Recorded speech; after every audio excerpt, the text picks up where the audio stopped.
मुन्ना के पापा को शराब की बहुत बुरी लत लग गई थी। वह रोज शराब पीकर घर आते और मुन्ना की मम्मी से झगड़ा करते।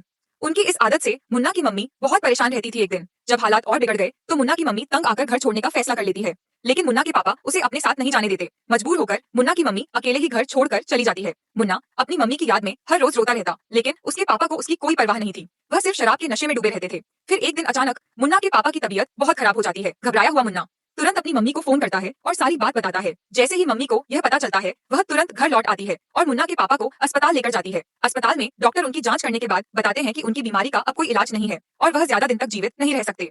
यह सुनकर मुन्ना और उसकी मम्मी बहुत रोने लगते हैं, लेकिन इसके बावजूद मुन्ना की मम्मी अपने पति की पूरी देखभाल करने लगती है। धीरे धीरे मुन्ना के पापा को एहसास हो जाता है कि उन्होंने अपनी पत्नी के साथ बहुत गलत किया था, लेकिन अब समय उनके हाथ से निकल चुका था। कुछ ही दिनों बाद मुन्ना के पापा की मृत्यु हो जाती है। इस घटना के बाद मुन्ना और उसकी मम्मी एक दूसरे का सहारा बनकर आगे बढ़ने का फैसला करते हैं, ताकि फिर कभी उनके जीवन में ऐसा दुख न आए।